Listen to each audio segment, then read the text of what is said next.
que ce mal est juste fait et que ce mal a disparu. Il arrive des fois que le mal que nous disons avoir fait dans le passé finit par refaire surface et semble nous condamner ou nous rappeler que le bienfait n'est jamais perdu, mais aussi le mal n'est jamais oublié. L'histoire que nous proposons aujourd'hui en est la parfaite illustration. Je vous invite à découvrir cette nouvelle histoire à votre émission Point d'accord. C'est tout de suite et maintenant et on y va.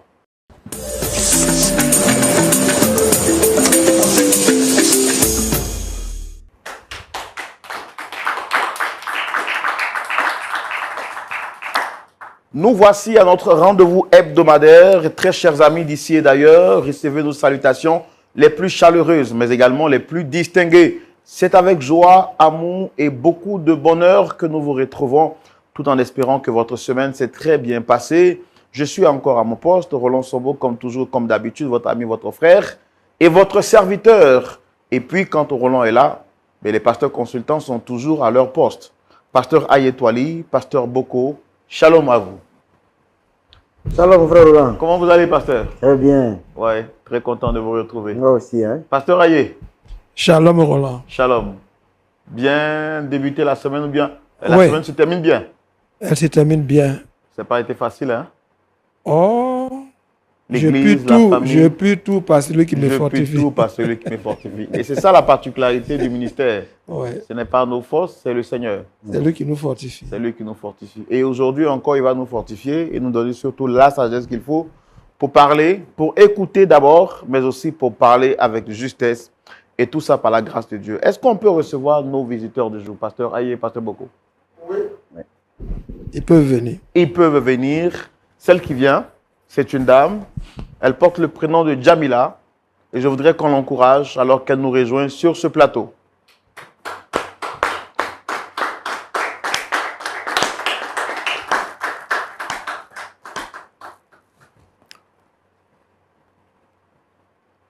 Shalom, pasteur Roland. Vous allez bien? Ça va, merci. Vous m'avez l'air un peu perdu. Vous êtes impressionné par tout ce que vous voyez, les lumières, tout ça?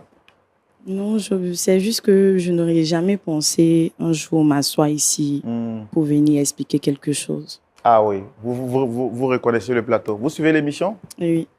Ah d'accord. Ça fait combien de temps que vous suivez l'émission? Ça fait, on va dire, 2 ans, 2 à 3 ans. 2 à 3 ans. Oui, 2 à 3 ans. Donc vous êtes une inconditionnelle. Oui. Avant, vous étiez derrière votre écran. Oui. Aujourd'hui, vous êtes sur le plateau. Effectivement. Qu'est-ce que ça vous fait? Bon, ça me fait plein de choses. J'ai plein d'émotions là qui me sortent. C'est un peu, vraiment, c'est beaucoup pour moi. Beaucoup pour vous. Et en même temps, j'aimerais vous dire tout d'abord merci de m'avoir accepté ici. Parce que je sais que vous êtes beaucoup contactés, on vous contacte beaucoup. Donc, si vous m'avez accepté ici, vraiment, c'est beaucoup pour moi. Donc, j'aimerais vous dire merci pour ça. C'est notre travail. Peu importe le nombre de personnes qui nous appellent, c'est de vous recevoir, discuter avec vous et puis trouver justement des solutions. OK? Alors, qu'est-ce qui motive votre présence ici aujourd'hui? Qu'est-ce qui vous emmène ici? Quel est le problème qui vous emmène ici aujourd'hui? Bon, avant de commencer, j'aimerais expliquer mon histoire. Oui, mais on va vous permettre de l'expliquer dans la rubrique Le Grand Déballage. Mais c'est avec qui vous avez un problème, qui vous avez invité sur le plateau? C'est mon fiancé. Votre fiancé? Oui.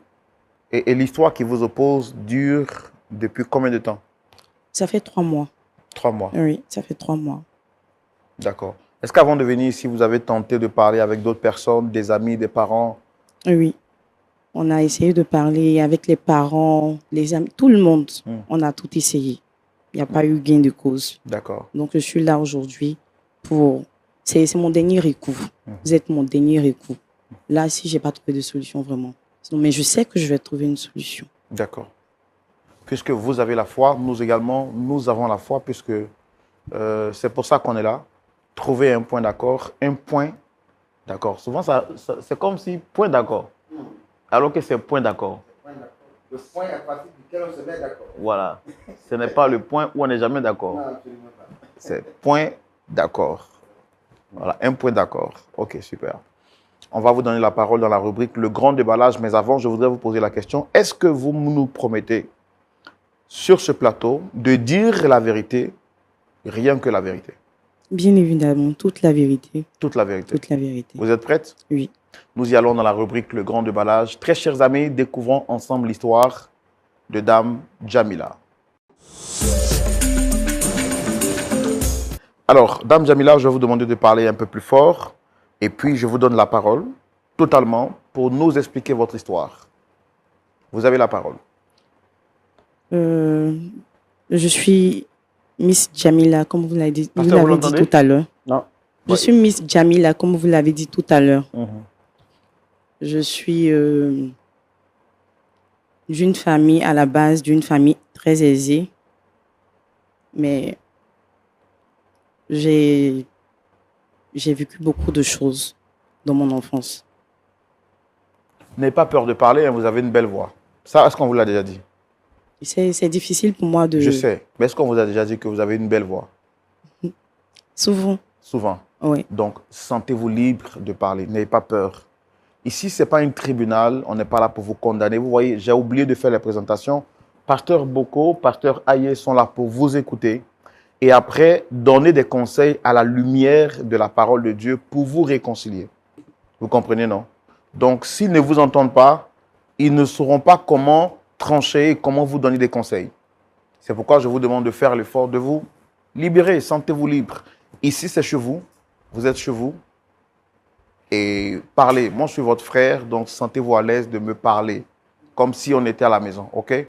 D'accord. Ok, allez-y. Donc, je disais comme ça que je suis issue d'une famille très aisée à la base. J'ai eu un père très aimant, un père qui était mon pilier, qui était l'épaule sur lequel je pouvais pleurer, celui à qui je pouvais tout dire. C'était mon meilleur ami, c'était mon confident. Voilà, un mari aimant et tout ça. C'était la belle enfance. Tout baignait pour le mieux. On était vraiment heureux. Il faut dire que je suis l'aînée d'une famille. J'ai 3 frères. Donc, ça allait jusqu'au jour où mon père a rendu l'âme. Il est mort d'une mort tragique. Ça n'a pas été facile. Parce que de ces belles choses, on se retrouve à une vie vraiment qui nous correspondait pas. Ça n'allait pas. Il y a eu des moments de dépression. C'était quoi exactement? Quand vous dites que ça n'a pas été facile, vous êtes retrouvé à une Il y a un moment qui s'est retrouvé au village. Qu'est-ce qui Moi, s'est passé j'ai dû- exactement? Je n'ai pas envie de remuer le couteau dans la plaie, mais qu'est-ce qui s'est passé? Bon, papa ne nous a jamais dit ce qui s'est passé. Mais quand il est décédé, il a laissé une lettre où il a présenté ses excuses. Il a présenté ses excuses avant ça, d'abord, il a dit qu'il s'est fait arnaquer. Il dit qu'il s'est fait arnaquer des millions, genre tout son argent, tout ce qu'il avait comme épargne et tout ça. Je ne sais pas comment ça s'est passé, mais il a été arnaqué. Mais il n'est pas rentré trop dans les détails parce qu'il ne voulait pas nous faire du mal. Donc, il y a un moment qui nous disait que ça va aller, c'est une mauvaise période. Mais au fond, ça n'allait vraiment pas. Mais maman ne voulait pas nous dire, il refusait de nous dire en fait que c'était gâté, ça n'allait pas. Donc, c'est à la suite de ça que il a eu un choc. Il n'a pas pu supporter. Et puis, il est décédé. Donc, quand il est parti, il a laissé une lettre pour demander pardon, pour s'excuser et tout, que il nous a menti que s'il a fait ça, c'est parce qu'il y a plus, genre, il sait plus où puiser ses forces, en fait, pour nous rendre heureux et tout ça. Mais il nous a pas expliqué qui a fait ça, comment ça s'est passé et tout ça. Donc, c'est à la suite de ça, quand il est décédé, que maman est partie au village avec mes frères. Et puis moi, je me suis retrouvée chez ma tante à Abidjan Parlez ici. un peu fort, s'il vous plaît. Je me suis retrouvée chez ma tante à Abidjan ici. Donc, je suis restée chez ma tante. C'est avec elle que j'ai passé tout ce temps-là. Ça n'a pas été facile. Il y a eu des des moments de dépression. Il y a eu beaucoup de choses se sont passées. Si je veux tout expliquer, on ne va pas quitter ici. Donc, c'était tellement difficile pour moi que je ne savais pas où tourner la tête. Maman, ça ne va pas, il n'y a pas papa, les petits frères aussi. Je ne peux rien faire. Donc, j'ai préféré m'accrocher à Dieu. Là, au moins, là-bas, là, ça peut aller. Et de base, papa nous avait inculqué la valeur chrétienne. Donc, j'ai dû m'accrocher à Dieu. Et puis, vu que je savais un peu chanter, je suis rentrée dans le groupe musical. Je suis rentrée dans le groupe musical, ça a commencé à aller un peu. On a commencé à faire des évangélisations. J'étais à fond, en fait. J'étais à fond. Vous avez décidé de vous investir pour l'œuvre de Dieu. Voilà, depuis me que papa est consacrer, parti. même si on peut le dire comme Ok. ça. J'ai décidé de me consacrer, de me donner vraiment à Dieu, entièrement à Dieu. Donc, un jour, il y a eu, comment on appelle, une croisade où il y a eu de nouvelles âmes qui se sont converties, qui se sont données au Seigneur. Et parmi ces personnes-là, il y avait Cédric. Parmi ces personnes-là, il y avait Cédric, qui lui aussi venait de se convertir. Et quand il s'est converti, tout ça, des mois après, vu que c'est un bon batteur, ils l'ont recruté dans le groupe musical, donc il est rentré dans le groupe musical de l'église. On a commencé à marcher ensemble. Vu qu'on était dans le même groupe musical, on a commencé à marcher ensemble. On était devenus de meilleurs amis, on se disait tout. On faisait tout ensemble.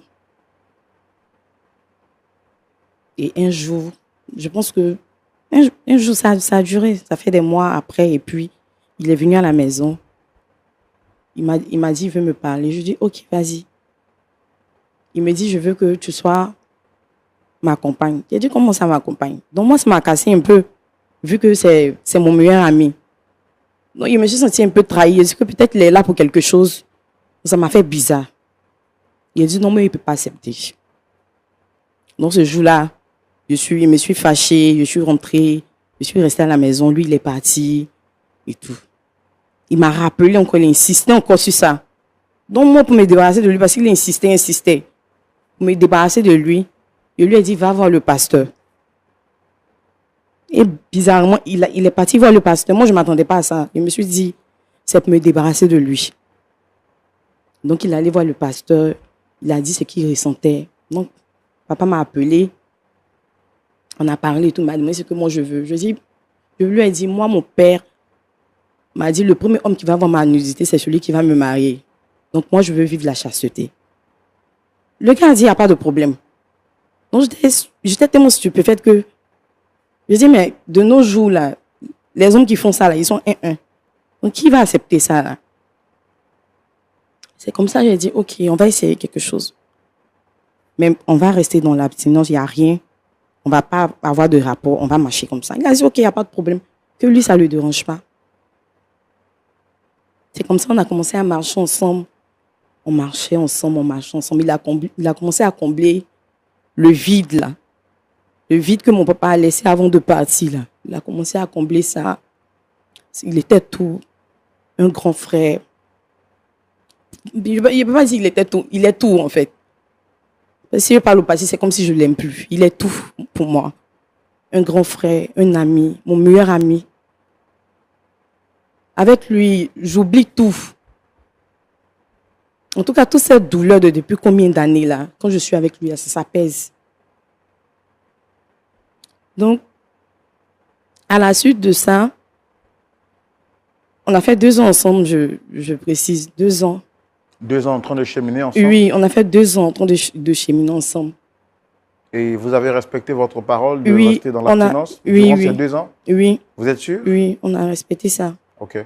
Donc, il y a 3 mois, il a demandé à faire ma dot. Aller voir les parents et tout ça, il n'y a pas de problème.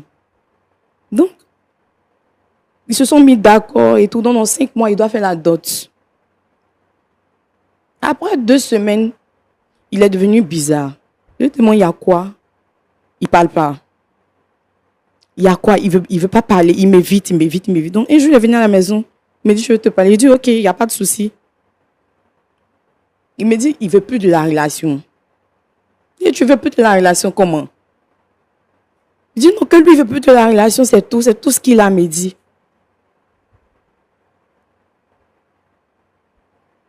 Que c'est tout ce qu'il a me dit. Et puis il est parti. 2 ans de relation. À quelque part de la dot. Il est parti. On l'appelle. On le crie. Il répond pas. Il répond pas. Ça fait 3 mois. On est parti chez eux. On ne sait pas où il est parti. C'est comme s'il m'évite. Il sait que je vais partir là-bas. Donc il veut pas en fait. On a tout essayé. Moi, je suis venue pour trouver une solution, pour avoir gain de cause. Parce que je ne sais plus où mettre la tête. Si ses propres parents l'ont appelé, il n'a pas voulu répondre. Je ne sais pas. Qu'est-ce que je peux faire? Est-ce que vous lui avez fait quelque chose? Est-ce que vous avez souvenir d'avoir fait quelque chose? Je n'ai rien fait. En C'est ce âme que et je veux conscience. savoir. Vous ne lui avez rien fait? Je n'ai rien fait. C'est pour ça que je suis venue aujourd'hui. Je veux savoir ce que je lui ai fait. Parce que si je lui ai fait quelque chose là, au moins qu'il me dise, ah, je t'ai fait ça, c'est pour ça que je ne veux pas. Parce que tu connais ma situation. Je ne peux pas disparaître du jour au lendemain. C'est pour ça que je suis venue. Je veux savoir en fait ce que je lui ai fait. Si je lui ai fait quelque chose de mal, qu'il me dise, s'il y a lieu qu'on règle là, on va régler. Mais il ne peut pas disparaître du jour au lendemain.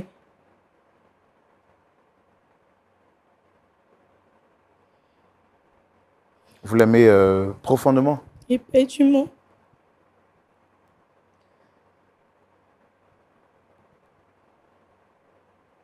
D'accord. D'accord. Merci de vous être confié à nous.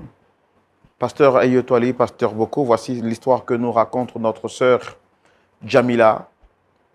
Elle dit qu'elle a connu une enfance heureuse, une enfance dont rêve tout enfant avec son père, c'était l'amitié parfaite, une complicité qui ne dit pas son nom. Malheureusement, la grande fâcheuse va lui arracher son père dans des situations tragiques. Depuis la mort de son père, elle avait perdu goût à la vie. Parce qu'après la mort de son père, elle qui vivait dans des situations une situation ou des conditions aisées, va se retrouver à être en train de tirer le diable par la queue.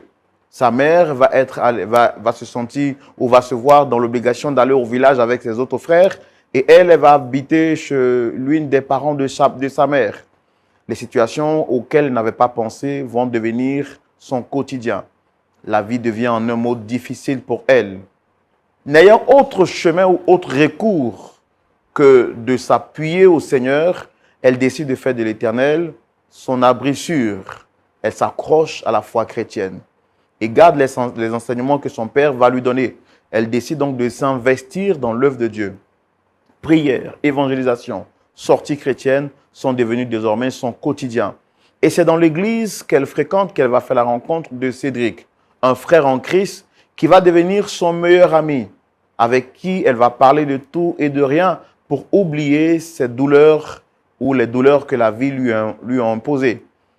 Et chemin faisant, Cédric va se changer, je veux dire, d'ami, il va devenir un amoureux pour elle. Il va décider donc de lui déclarer sa flamme.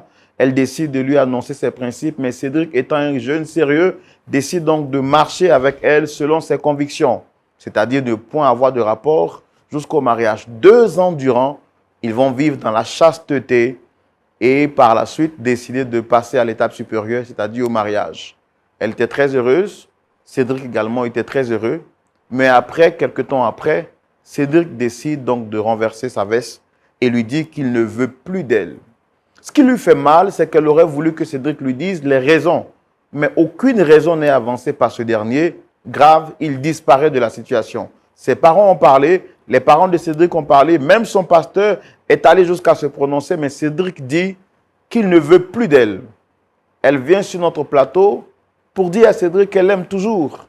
Elle voudrait comprendre la raison de son départ et s'il y a raison de s'excuser, elle le ferait sans problème. On va donc recevoir Cédric, notre très cher frère, pour entendre sa version des faits et voir si Jamila lui a fait quelque chose de mal, si nous pouvons justement joindre notre voix à la voix de notre sœur pour lui demander pardon et voir dans quelle mesure on peut les réconcilier. Et recevons maintenant notre ami Cédric avec nos encouragements, s'il vous plaît.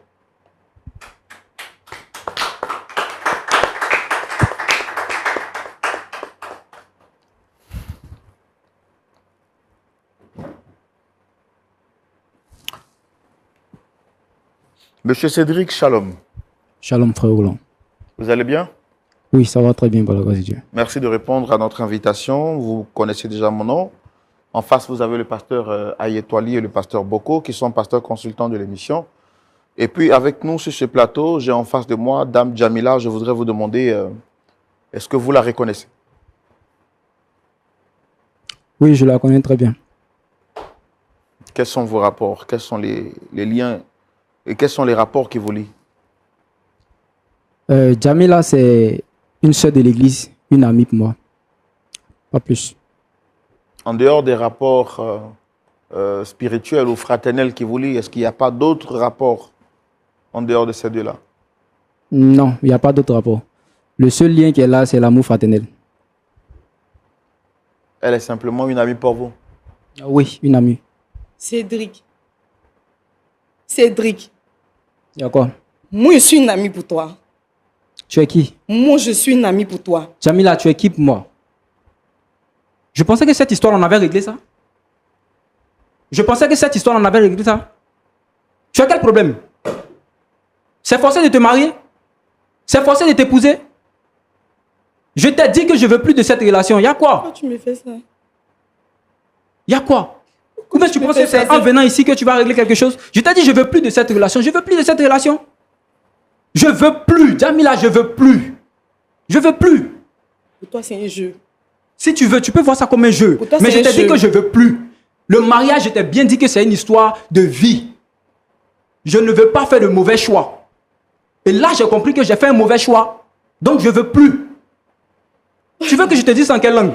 Donc pour toi aujourd'hui, là, moi je suis devenu un mauvais choix. Tu es un Moi, mauvais je choix. suis un mauvais choix aujourd'hui, Jamila, Cédric. si tu veux, tu peux dire quoi que tu veux. Mais je ne veux plus de cette relation. Et si c'est pour toi, tu penses que c'est en m'envoyant ici que je vais changer de décision, Ok. tu t'es foutu le doigt dans l'œil. D'accord. Il n'y a pas de problème.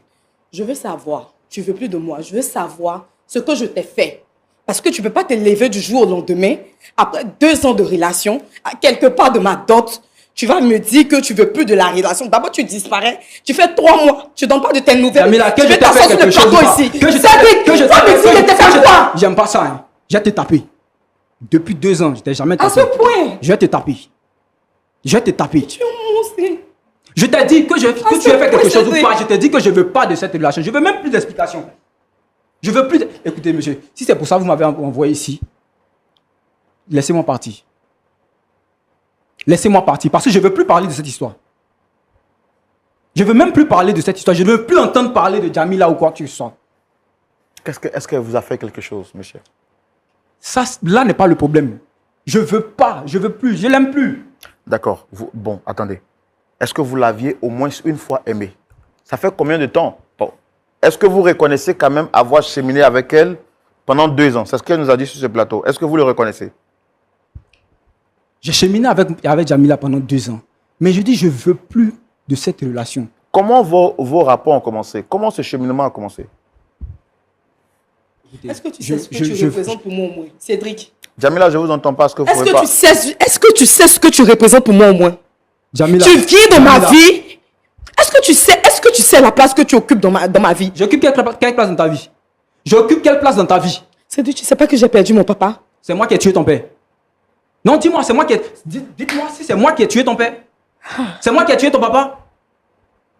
J'ai dit, je ne veux plus de cette relation, tu me parles de ton papa. Mais tu es un monstre. Je n'ai jamais connu ton papa. Cédric, tu es un monstre. Oui, que je sois un monstre ou pas, je ne veux pas de cette relation. C'était quoi ton Et but en fait? c'est mon dernier mot, en C'était fait. quoi ton C'est mon but? dernier mot. Faut me dire, C'est c'était mon de me dernier- détruire, c'est ça? Qu'est-ce que Ton je t'ai but fait? là, c'était de J'ai me couché avec détruire. toi. On a fait 2 ans de Et relation. pourquoi 2 ans encore? de Tu as cheminement. accepté, non? J'ai jamais Est-ce que couché tu n'as avec pas toi. accepté? Je Tu as ne te dois accepté, rien. n'est-ce Je ne te pas? dois rien. Je ne te dois rien. On a fait 2 ans de relation. Je n'ai Non, jamais mais- couché avec elle. D'accord, non, là n'est pas le problème parce que coucher, ce n'est pas forcément avoir des rapports physiques. Est-ce que vous reconnaissez être allé voir son pasteur pour lui dire que vous souhaitez cheminer avec elle et que vous la souhaitez pour mariage? Est-ce que vous l'avez fait, oui ou non? Monsieur?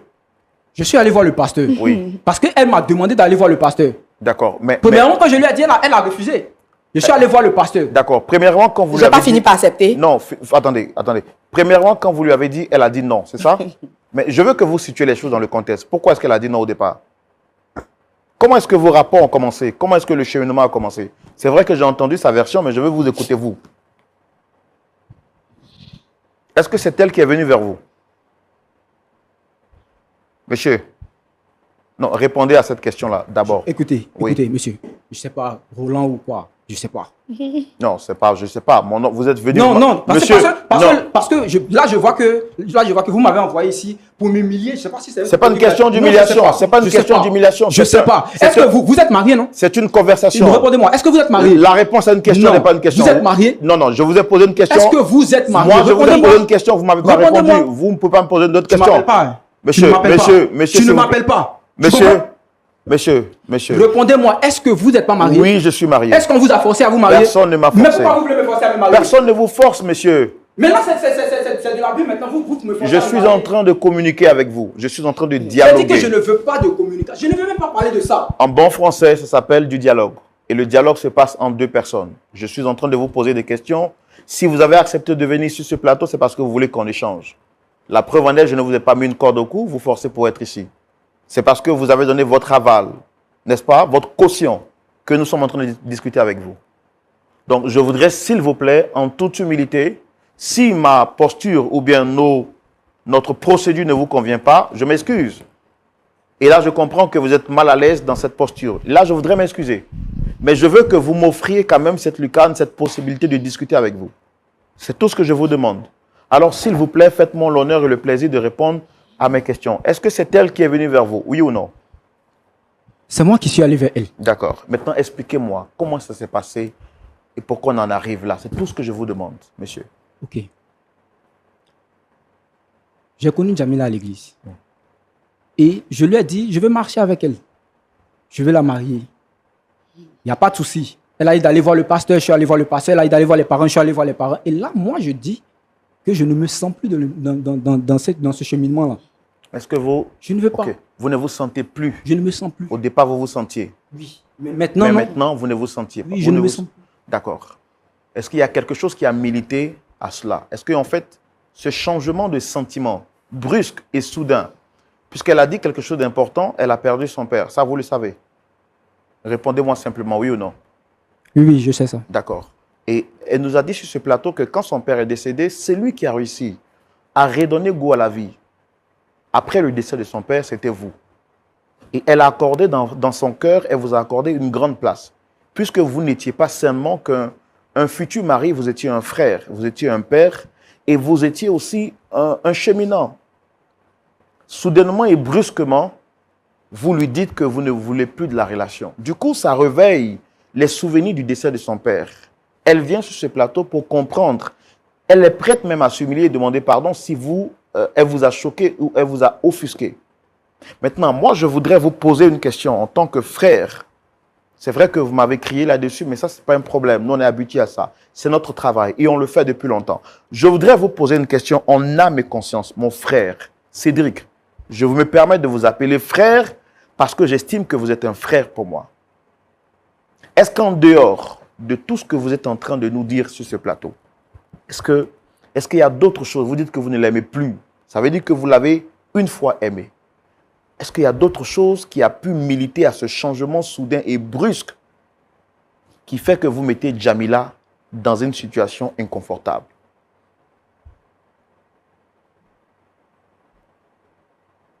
Monsieur Cédric, est-ce qu'il y a quelque chose que Jamila vous a fait ou il y a quelque chose qui vous est arrivé?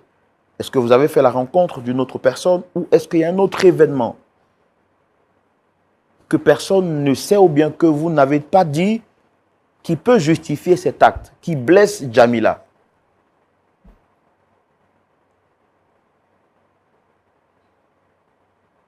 Mon frère, Cédric, parlez-moi en toute sincérité. Moi, je ne suis pas ici pour vous juger, pour vous condamner. Ici, ce n'est pas un plateau, un tribunal de jugement. C'est une maison qui aide, c'est un plateau qui aide des personnes. Et quand je vous vois, quand je vous entends parler, je sens qu'il y a quelque chose que peut-être vous n'avez pas le courage de dire, mais je ne crois pas que vous me dites, quand vous me dites que vous n'aimez plus Jamila. Ce n'est pas possible. On fait ce travail par expérience et je sais qu'il y a forcément quelque chose que vous voulez dire. Parlez sans vous sentir mal à l'aise. On n'est pas ici pour vous condamner. Il n'y a personne qui va vous condamner. Je suis prêt à donner ma poitrine pour vous. Dites-moi, est-ce qu'il y a quelque chose que je ne sais pas? Monsieur, Parlez-moi. Djamila veut savoir, est-ce qu'il y a quelque chose que vous lui avez, qu'elle vous a fait, ou je ne sais pas. Qu'est-ce qui motive cette décision brusque? Dites-moi. Je veux juste arrêter la relation. Je pense que c'est avantageux pour elle. Je n'ai pas entendu ce que vous dites dans le micro. Essayez de parler, s'il vous plaît. Je veux juste arrêter la relation. Et je pense que c'est avantageux pour elle. Qu'est-ce qui serait avantageux pour elle? Quand on prend une décision, qu'on dit que cette décision est avantageuse pour quelqu'un d'autre, c'est parce qu'on a mesuré les pour et les contre sur la base d'une décision qu'on a vue ou la base d'un constat qu'on a fait. Qu'est-ce que vous avez constaté pour décider finalement que cette décision serait avantageuse pour elle?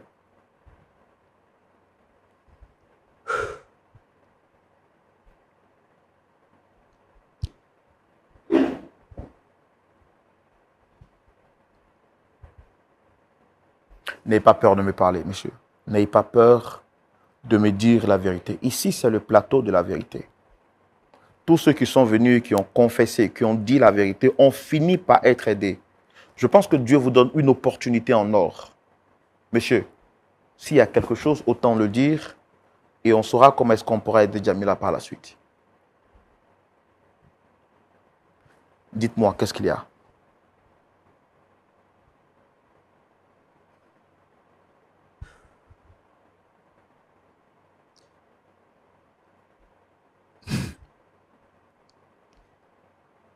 Frère Roland, je pense que tout ça, c'est Dieu. Je ne sais pas comment vous arrivez à faire parler les gens. Mais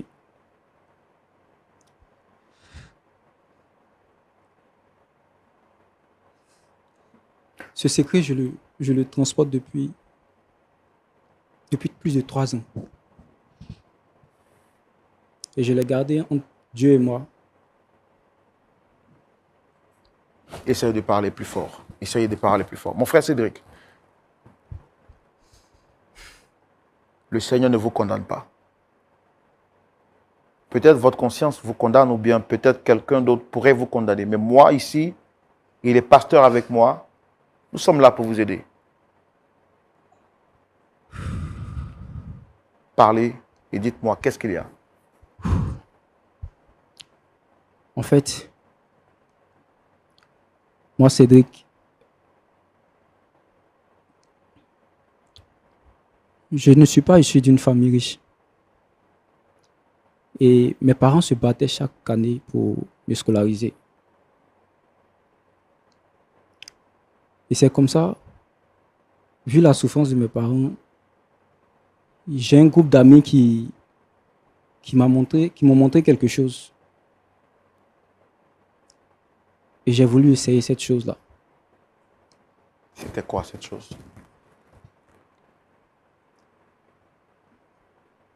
Ils m'ont appris à arnaquer les gens sur Internet. Ils vous ont appris à faire quoi? Ils m'ont appris à arnaquer les gens sur Internet. Le métier du hacking.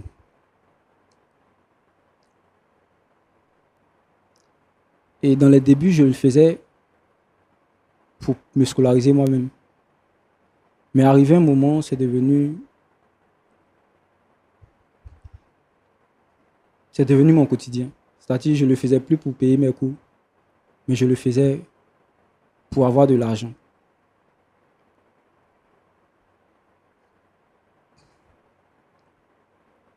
Et c'est comme ça que j'ai décidé de donner ma vie à Jésus lors d'un programme un jour, parce que on avait fait un gros coup, après lequel j'ai pas eu la conscience tranquille. Et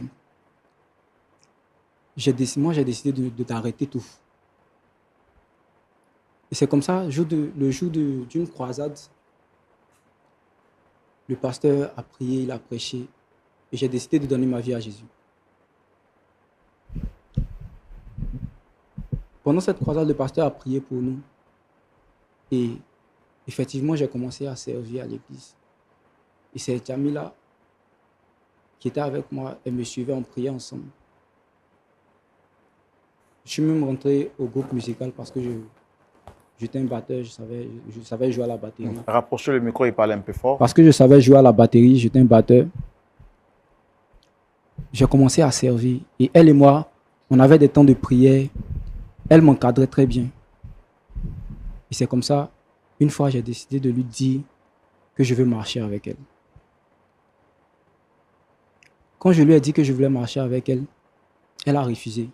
Elle m'a dit que je suis nouveau chrétien et que mon but premier, c'était d'avoir Jésus dans ma vie. Et que je n'étais pas là pour le mariage. Et je lui ai fait comprendre que j'étais prêt à tout pour la marier. Et elle m'a dit, si c'est comme ça, moi d'aller voir le pasteur. Et effectivement, c'est ce que je voulais. Donc je suis allé voir le pasteur. Le pasteur m'a dit, il n'y a pas de problème, donc on va vous suivre et on va vous encadrer jusqu'au mariage. On allait voir, les parents me connaissent et tout. Une fois, un dimanche à l'église, le pasteur était en train de prêcher. Il a lancé un appel. Il a donné un message vraiment touchant qui parlait du pardon et de la confession. Parlez un peu plus fort. Là, Et de la confession. Oui. Donc, le pasteur a donné un message qui parlait de quoi? Qui parlait du pardon et puis en même temps de la confession. Donc, moi, j'étais là. Là, je ne me suis pas levé, je suis pas allé me confesser, je ne sais pas de truc. Mais Jamila s'est levée et elle est allée se confesser. Et là, elle a dit que son papa avait été arnaqué. Et on l'avait arnaqué d'une grosse somme. Et ce qui lui avait donné la mort. Et son papa lui avait laissé une lettre pour dire qu'elle devait le venger. Elle devait le venger. Et c'est là que je me suis rappelé. Quand elle décrit, je me suis rappelé que c'était en fait moi qui l'avais arnaqué. C'était en fait moi qui avais...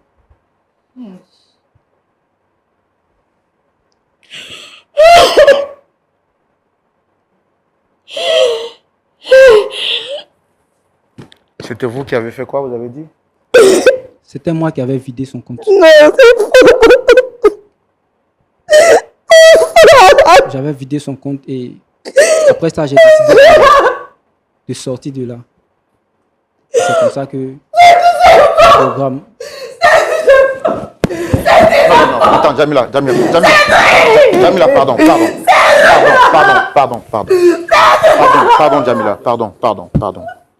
Jamila, pardon. Il faut la calmer, pardon, Jamila, pardon, s'il te plaît, calme-toi, s'il te plaît, Jamila, calme-toi, pardon, calme-toi. Oh, pardon, Jamila. Oh, Seigneur.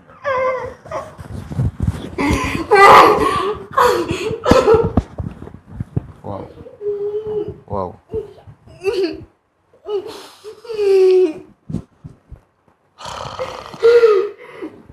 Oh, désolé, Jamila. Désolé.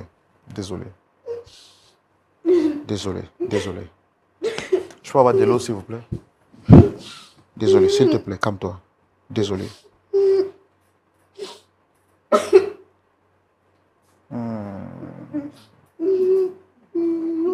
Calme-toi, Jamila, s'il te plaît. Calme-toi, s'il te plaît.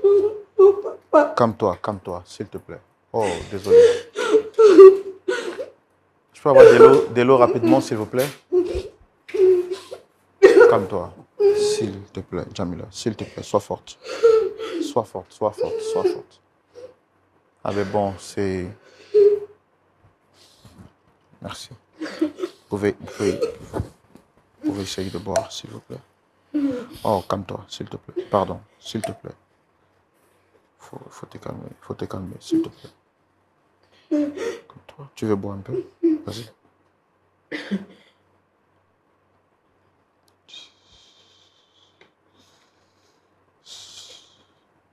Waouh. Calme-toi, s'il te plaît. Je ne peux pas supporter ça là. C'est bon, je vais partir. Oh. Je vais partir, c'est bon. D'accord, Je d'accord. ne peux pas m'asseoir ici. Pardon. Tu vas rentrer tout à l'heure. Je ne peux pas m'asseoir ici, je ne peux pas. Tu vas rentrer. Non. Waouh. Je suis obligée de manger la main de mon papa. Il m'a dit que je mangeais la papa. Calme-toi, s'il te plaît. Calme-toi, s'il te plaît. Calme-toi, s'il te plaît. Oh, désolé, vraiment. Du courage. Du courage. Du courage. Du courage. Tu veux boire un peu encore? Mon Dieu. Waouh. Je suis vraiment désolé pour tout ça. Vas-y, tu peux te plonger par moment. Tiens.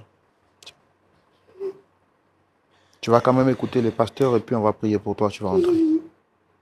Tu me promets de rester calme.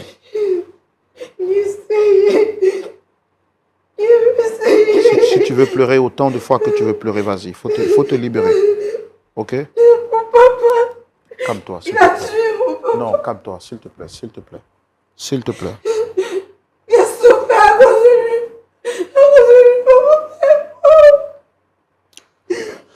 Oh, Seigneur, ta grâce. Pasteur, c'est terrible, hein?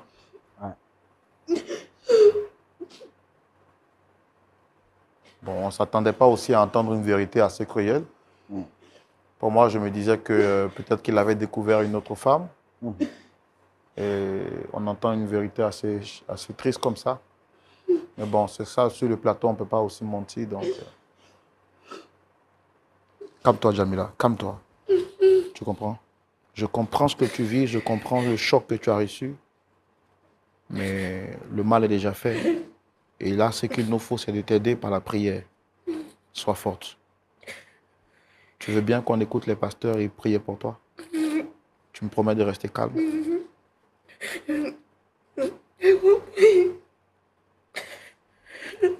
Waouh.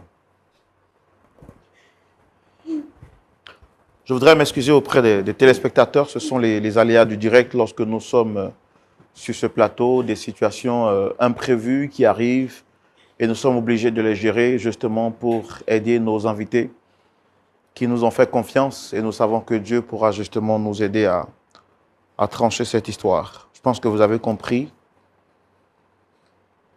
Pour dire vrai, on ne s'attendait pas à vivre une situation assez inconfortable comme ça sur le plateau. Je vais tout de suite donner la parole au pasteur Ayetwali et au pasteur Boko également pour écouter leur point de vue par rapport à cette situation dans la rubrique à la loupe de la parole. Pasteur Boko. Oui, mon frère Roland. Voici la situation à laquelle nous sommes confrontés. D'accord. Jamila avait promis et gardé ses secrets dans son cœur, venger son père lorsqu'elle découvrirait celui qui lui avait fait du mal. Aujourd'hui, elle découvre sur ce plateau que la raison pour laquelle Cédric a dit qu'il ne voulait plus d'elle, c'est parce qu'il a découvert, lors de cette confession à l'église, qu'il était l'auteur de ce crime qui a occasionné la mort de son beau-père. Fallait-il continuer dans cette relation, sachant qu'il était celui qui a arqué son père et qui a conduit à sa mort, ou dire la vérité et être jugé? Par peur d'être jugé, il a décidé donc de garder la vérité pour lui et de s'enfuir. Dieu, sachant faire les choses sur le plateau de la vérité, il a essayé de contourner la vérité, mais il a fini par confesser. Que faire dans cette situation? Merci mon frère Roland. Jamila, en tout cas, toutes nos condoléances par rapport donc au départ tragique de ton père, qui te couvrait de ses plumes et qui faisait tout pour que tu sois heureuse et que tu ne manques de rien. Je bénis le Seigneur de ce que tu as accepté de venir sur le plateau ici pour savoir un peu ce qui se passe, pour que Cédric dise qu'il ne veut plus continuer la relation avec toi. Mais c'est aussi d'avoir accepté de rester juste après la découverte de la vraie raison. Cédric, merci d'avoir dit la vérité, d'avoir avoué et d'avoir compris qu'à un moment donné, après la confession de Yamela, que cette relation-là, vraiment, tu penses que ce n'est pas bon de la continuer parce que tu sais ce que tu es en rapport avec le décès de son père. Je voudrais te poser une question simplement, Cédric. Pourquoi tu avais décidé de te marier avec Yamela?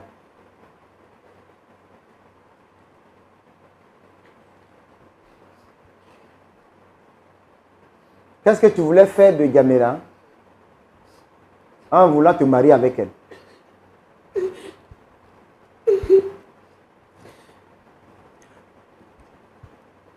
Je voulais qu'elle soit ma femme. Tu voulais qu'elle soit ta femme.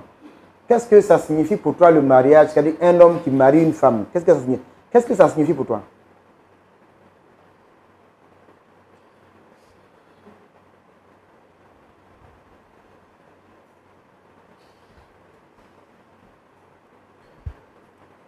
C'était pour prendre soin d'elle quand même, c'est ça?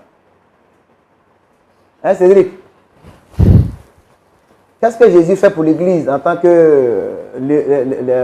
on sait que Jésus, c'est le pouls de l'Église, c'est ça? Qu'est-ce que Jésus fait pour l'Église? Il prend soin de l'Église. Il prend soin de l'Église. Il entretient l'Église. Il protège l'Église. C'est ça, non? C'est ça le rôle de l'homme en face de sa femme. C'est pas ça? Oui. Est-ce que c'est ce que tu voulais faire vraiment pour Yamela? Oui, c'est ce que je voulais faire. Et tu avais commencé d'une certaine façon, et à un moment donné, Yamela a trouvé goût à la vie, c'est pas ça, non? Oui. Yamela, auprès de Cédric, à un moment donné, tu as retrouvé goût à la vie, c'est ça? Je ne veux pas penser à tout ça, je ne veux plus rien entendre de lui. Je ne veux pas de lui. Je ne veux pas de lui. Mais tu sais que c'est lui, il a essayé de déclarer clairement, après ta confession, il dit, il sait que ce qu'il a fait là, vraiment, s'il veut continuer avec toi, ça va être un peu bizarre. Mais moi, je suis en train de dire, sur la base de la parole de Dieu, quand on se marie, c'est pour prendre soin. C'est ton père qui prenait soin de toi, qui veillait sur toi. Mais quand tu te maries, c'est ton mari qui va faire le travail. Et celui qui a décidé de te marier découvre que c'est lui qui a causé la mort de ton père qui prenait soin de toi.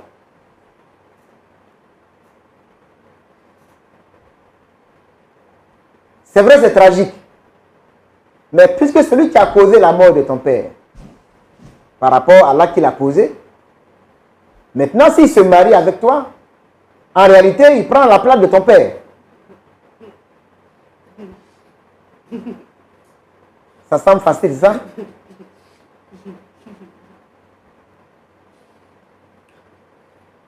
Yamela, quand tu vas te marier, tu vas prendre le nom de qui? Même si ce n'est pas avec Cédric. Tu prendras le nom de ton mari, non? C'est ça? La Bible dit, c'est pourquoi l'homme quittera son père et sa mère, s'attachera à sa femme, et les deux deviendront une seule chair. Mais dans ce sens, vous allez voir que quand la femme se marie, elle laisse le nom de son père, et puis elle prend le nom de son nouveau mari, qui devient son nouveau père en réalité, dans ce contexte-là.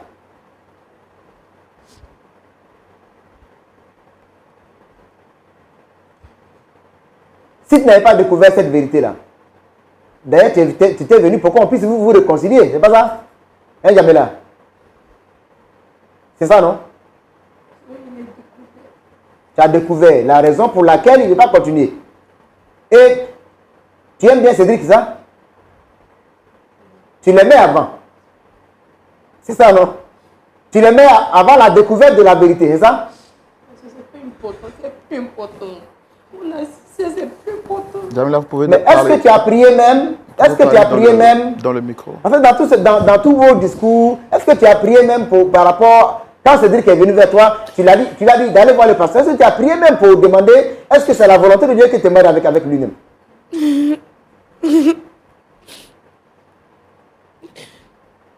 Tu n'as pas prié. Tu vois? Mais Cédric a découvert la vérité. Il dit c'est lui qui est à la base. Ils ont fait un club et puis bon, c'est eux qui ont vidé le compte de ton père et fait qu'il a causé sa mort. Mais Dieu a fait, enfin, je ne sais pas s'il faut dire comme ça, mais c'est lui qui désormais veut devenir ton mari pour prendre soin de toi. Parce que ce n'est pas Dieu qui a fait, c'est le diable qui a fait. Ce n'est pas Dieu qui a fait. Il va prendre soin de moi comment? Comment il va prendre soin de moi? On parle de quelqu'un qui a tué mon père. Ah! Mais tu sais qu'il a fait ça quand tu es rentré chrétien. Mais non, il m'a sorti de lui. On parle de quoi? On parle de quoi? On dit quoi? Il ne veut pas. Il ne veut pas. Il ne veut pas. Il ne veut pas même. Donc, il n'est plus ton frère en Christ. Non, c'est pour. Il ne veut pas. Il ne le connaît plus. Mais tu sais qu'il a fait ça quand il était sans Dieu. C'est pas ça?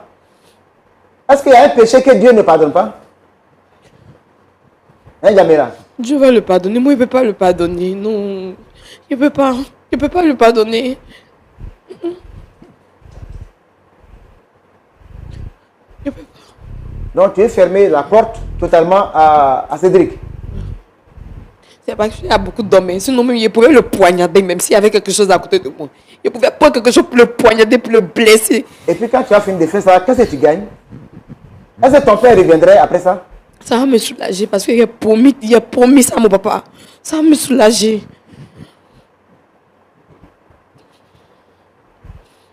Alors, Cédric, est-ce que tu en as parlé à ton pasteur après qu'elle ait fait sa confession pour dire, ah, par rapport à ce que Yamela a dit, voilà. Est-ce que tu as parlé de ça avec lui? Non, je ne lui ai pas parlé. Je me suis dit que c'était le passé, je voulais en parler à personne. Mais le jour que Yamela a répondu à l'appel que le pasteur a lancé, et tu as su que tu étais le responsable, est-ce que tu as parlé au pasteur? Est-ce que tu n'es pas le voir? Non, j'ai parlé à personne. Mais donc, l'acte que tu as posé, tu ne le regrettes pas?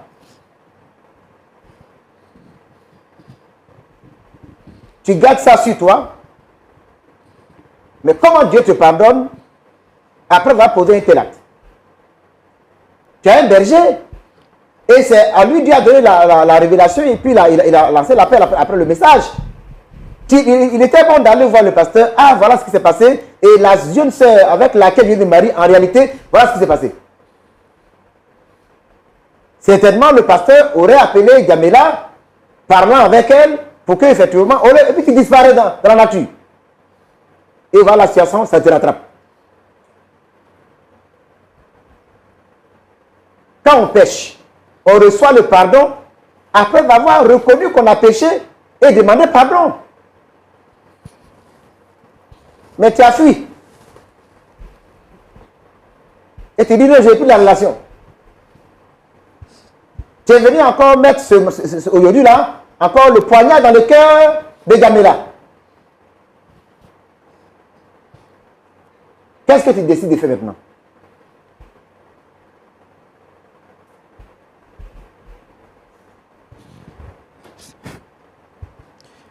Si seulement Jamila pouvait me pardonner.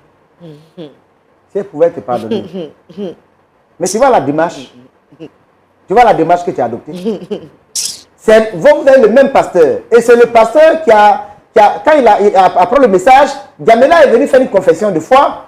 Elle est venue pour dire, ah, effectivement, t'entends ici. Mais après ça, il était très bon d'aller voir le pasteur pour dire, pasteur, vraiment, ce que Yamela a dit, je vois que je suis le coupable. Donc vraiment, alors que c'est avec elle que je viens de marier. Donc vraiment, je ne sais pas qu'est-ce qu'il faut faire. Est-ce que tu peux essayer? Voilà. Mais tu n'as rien fait et tu veux que Dieu te pardonne et tu veux que Yamela te pardonne. D'accord. On va donner la parole au pasteur Aye. Mais le pasteur a tout dit. Hein. Est-ce que Djamila peut être l'épouse de son bourreau. Ce sont les questions qu'elle se pose. On parle de quoi? Ah, quand j'avais tué ton père, ou quand j'avais occasionné la mort de ton père, de quoi ils vont parler? Je serais allé voir le pasteur. Pasteur, voilà une situation. Le pasteur aurait trouvé des mécanismes. Vous croyez que les pasteurs sont là pour prêcher seulement? Voyez, non? Le péché n'est pas bon. Mais, dis-moi, Cédric, qu'est-ce que tu fais comme activité? Ton travail de chaque jour, c'est quoi? Si tu épouses Djamila, même si elle te pardonne maintenant. Je ne peux pas lui pardonner. Non, c'est des hypothèses. Pardon, s'il te plaît, je ne suis pas encore arrivé sur toi. Tu fais quoi chaque jour pour pouvoir la mettre dans les conditions où son père était, où son père la mettait? Tu es toujours en accueil. Tu es devenu quoi? Qu'est-ce que tu fais comme activité maintenant là, pour prendre l'enfant de quelqu'un en mariage?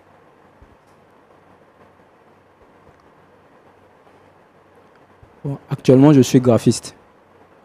Et depuis plus de 3 ans, après ma conversion, j'ai arrêté ce métier. Et actuellement, c'est l'infographie que je fais. Tu as arrêté quel métier? J'ai arrêté d'arnaquer les gens sur Internet. Après ma conversion, j'ai tout arrêté. Ce que tu fais là, ça peut nourrir Djamila? Oui. Ça peut lui faire oublier le mal que tu lui as fait?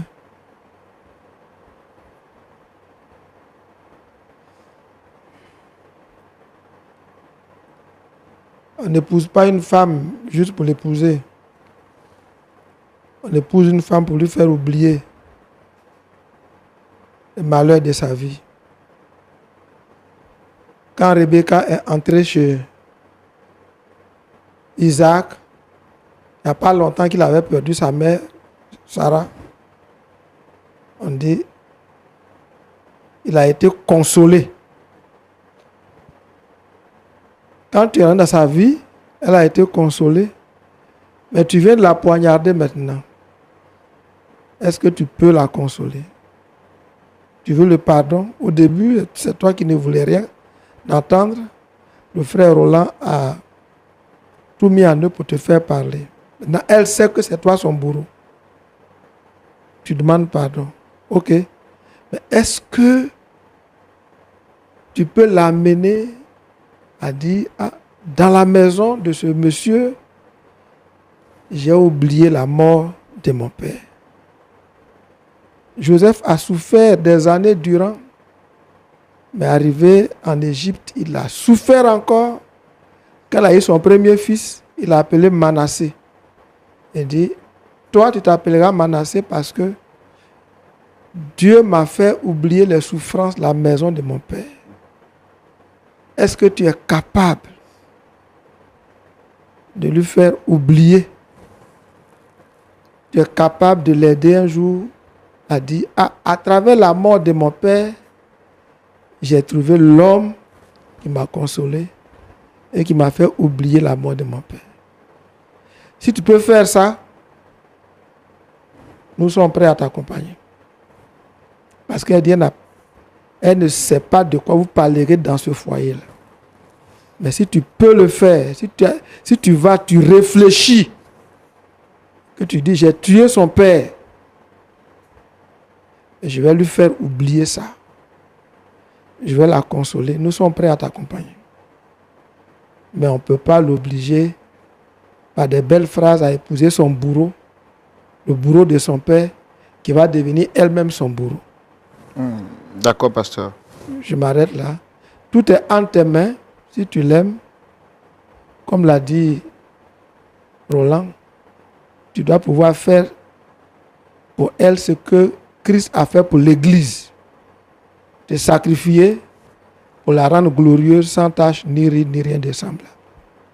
Les hommes qui viennent dans la vie des enfants des gens pour les faire pleurer toute leur vie, il faut que ça s'arrête dans l'église.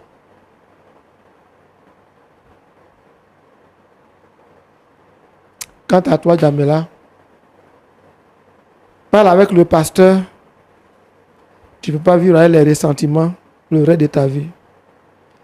Tu ne peux pas chercher à poignarder, à te venger. Dieu a déjà rappelé papa.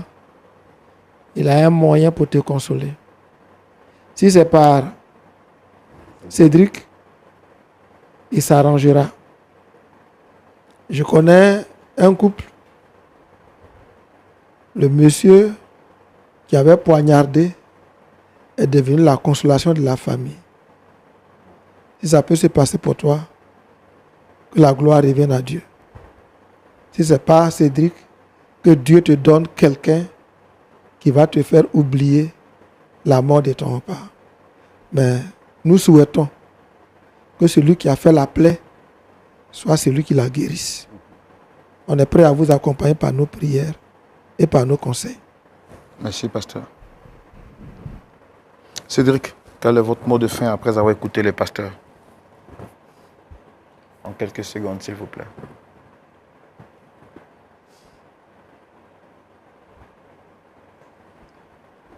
Demandez pardon à Jamila. Même si elle ne veut plus me marier, même si elle ne veut plus m'épouser, elle n'a qu'à me pardonner. Aidez-moi à lui demander pardon. C'est vrai que j'ai gardé cette blessure depuis des années. Mais je pense qu'il est temps de me libérer. Et je vous en supplie, demandez-lui pardon. En tout cas, dans votre posture, moi, je ne vous condamne pas. Tout ce que je peux vous demander, c'est de vous relever. Mais vous devez être fier d'avoir dit la vérité. Parce que cette vérité, vous aurez pu la garder avec vous jusqu'à votre tombe. Et si vous l'avez dit aujourd'hui, c'est vrai que ça fait mal. Mais sachez que moi, je ne vous condamne pas et personne ne vous blâme. Ayez la conscience tranquille. C'est un mal que vous avez fait quand vous ne connaissiez pas le Seigneur. On ne va pas le justifier. Mais aujourd'hui que vous avez accepté le Seigneur, Romains 8 dit qu'il n'y a plus de condamnation pour ceux qui sont en Christ. Pourvu que vous êtes sincères, il n'y a personne qui vous condamne. Quant à Jamila, je pense qu'elle a besoin du temps. Et les conseils et les prières du pasteur feront le reste. On va continuer à vous suivre en secret. Permettez-moi de vous aider à vous relever, puisque c'est moi qui vous ai contraint à dire la vérité. Ne vous sentez pas mal à l'aise. Soyez libre, soyez fort, et on est avec vous. On est avec vous. Que Dieu vous bénisse. Donc, frère Roland. Oui, pasteur. En disant, je vais demander à Cédric de donner du temps à Jamila, comme je le disais, parce que ce n'est pas une situation. Pour l'instant, ils sont que fiancés, ils sont en cheminement. Qu'il la laisse vraiment. À 5 mois de la dot, déjà voilà. On peut sur soi la dot déjà. Voilà, comme la dot n'a pas encore eu lieu, tout ça, mais il n'a qu'à la laisser pour qu'elle puisse prendre le temps de réfléchir et puis prendre sa décision. Parce que ce n'est pas des situations qu'elle doit prendre avec rapidité, parce que ce qu'elle vit, c'est vraiment sérieux. Voilà, donc Cédric, si tu veux vraiment faire chemin avec elle, donne-lui le temps pour qu'elle puisse guérir vraiment. Et puis toi aussi, comme il a dit, en tout cas, tu as dit la vérité, tu es libéré aujourd'hui. Bon, la balle est dans son camp, elle va voir qu'est-ce qu'il faut faire. Et puis le pasteur de votre assemblée pourra vous aider pour qu'effectivement, vous puissiez avancer. Je ne vais pas donner la parole à Jamila parce que je sais qu'elle est vraiment sous le choc. Tout ce que je peux demander, c'est de demander au pasteur Aïe de prier. En Ésaïe, il dit « L'Esprit du Seigneur est sur moi parce qu'il m'a oint pour annoncer une bonne nouvelle, pour guérir ceux qui ont le cœur brisé. » Ésaïe 61, versets 1 à 2. Pasteur Aïe, est-ce qu'on peut prier pour Jamila, pour Cédric, mais pour toutes les personnes également qui vivent des situations pareilles dans le monde entier? Seigneur, tu as dit, vous connaîtrez la vérité vous rendra libre. Jamila est venue ici parce qu'elle voulait connaître la vérité sur ce qui justifiait le comportement de Cédric. Cédric était culpabilisé. Il ne voulait pas épouser la fille de celui qui l'a conduit à la mort. Il l'a fait dans le passé. Et sur ce plateau, il s'est confessé, il a dit la vérité. Nous prions pour que cette vérité, au lieu de détruire leur relation, au lieu de détruire Djamila, se transforme en point d'accord et en point de liberté et de libération. Toi seul peux la guérir, et toi qui guéris les cœurs brisés. Toi seul peux lui donner la force de pardonner comme elle a été pardonnée.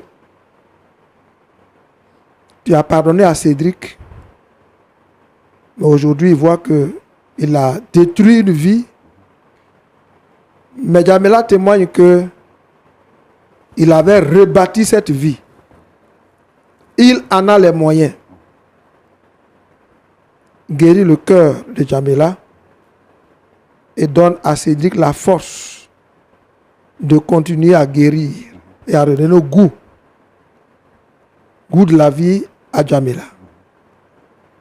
Par ricochet, nous prions pour tous ceux qui se retrouveraient dans une situation similaire. Que le Saint-Esprit achève ce qu'il a commencé. Tu n'as pas permis, tu n'as pas croisé Cédric et Djamila pour rien. Tu veux aller loin avec eux. Fais de même avec tous ceux qui se sont croisés avec leur bourreau. Que le pardon soit accordé et que tes desseins soient accomplis. Au nom de Jésus. Amen. Amen. Amen. Amen. Alors que nous sommes en train de terminer cette émission, je voudrais dire merci au pasteur Boko, au pasteur Ayetwali. Merci aux téléspectateurs que vous êtes. Merci à nos invités d'être venus sur ce plateau et de s'être confiés à nous. Djamila, Cédric sont venus sur ce plateau pour se confier à nous. Ils nous ont dit toute la vérité. Notre ami Cédric, que voici, est venu sur ce plateau juste après, disant à Djamila qu'il ne voulait plus d'elle. Djamila cherchait à comprendre. Elle a fini par comprendre sur ce plateau que la raison pour laquelle Cédric fuyait ce mariage, c'est parce qu'il avait découvert en réalité qu'il était l'auteur qui avait conduit son père à la mort. Sur ce plateau, Djamila découvre que celui qu'elle aimait tant, qu'elle aimait éperdument, est l'auteur qui a conduit à la mort de son père après avoir été celui qui a arqué son père, qui l'a conduit justement à la mort et qui a conduit sa mère au village et qui lui a fait vivre l'enfer qu'elle a vécu. Si vous étiez à la place de Cédric, dites-moi, est-ce que vous auriez dit cette vérité sachant qu'elle conduirait à remuer le couteau dans la plaie de celle que vous dites aimer? Et si vous étiez à la place de Djamila, quand vous découvrez que celui que vous aimez, quelques années en arrière, est celui qui a conduit votre père à la tombe, mais cette action, il l'a fait quand il n'était pas chrétien. Dites-moi, à la place de Djamila, qu'auriez-vous fait? Djamila dit qu'elle ne veut plus. Est-ce que vous comprenez sa décision? Est-ce que sa décision est justifiée? Cédric demande pardon parce qu'il veut réparer le mal qu'il a fait. Il se sent libre d'avoir dit la vérité. Mais est-ce que vous auriez accepté le pardon de Cédric? La réponse à toutes ces questions justifie que le dialogue se poursuit chez vous à domicile, dans vos lieux de service, au cabaret, dans les coins de rue, dans les véhicules, même dans les avions. Ben, moi, ce que je sais faire, je vous donne rendez-vous ce samedi à partir de 19 h pour suivre le culte en direct chez vous à domicile. Je suis convaincu que la parole de Dieu vous apportera des éléments de réponse et vous permettra d'être libre, puisqu'en réalité, c'est la parole de Dieu seule qui reste la vérité. Merci de nous avoir fait confiance. Merci d'avoir suivi ce numéro. Paix chez vous. Shalom. Et n'oubliez pas que la valeur du pardon réside en la gravité de la faute pardonnée. Que Dieu vous garde. Au revoir.